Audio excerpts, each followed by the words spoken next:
హైదరాబాద్ దశ మార్చేలా రూపుదిద్దుకోనున్న regional ring road పనులను December లోపు ప్రారంభించనున్నట్లుగా రాష్ట్ర రోడ్లు భవనాల శాఖ మంత్రి కోమటిరెడ్డి వెంకటరెడ్డి తెలిపారు. టెండర్ల ప్రక్రియ అనంతరం అక్టోబర్లో లాంఛనంగా శంకుస్థాపన చేసే యోచనలో ఉన్నామని చెప్పారు.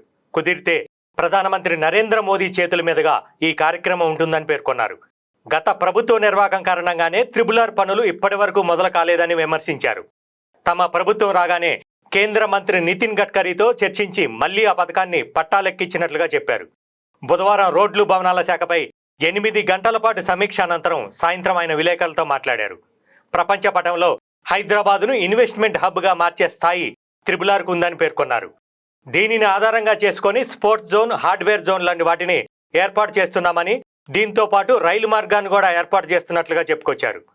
హైదరాబాద్ విజయవాడ హైవే 6 వరుసల విస్తరణ పనులు కూడా డిసెంబర్ నాటికి ఒక కొలిక్కి తెస్తామని, 375 కోట్ల విలువైన పనులకు టెండర్ ప్రక్రియ కూడా పూర్తయిందని చెప్పారు. 17 ఫ్లైఓవర్లు, అండర్ పాస్ పనులకు 23న శంకుస్థాపన చేస్తున్నట్లుగా చెప్పారు. 5,600 కోట్లతో గ్రీన్ హైవేగా బెంగళూరు రహదారిని, ఎలివేటెడ్ కారిడార్లతో నాగపూర్ జాతీయ రహదారిని మెరుగుపరుస్తున్నట్లుగా చెప్పారు.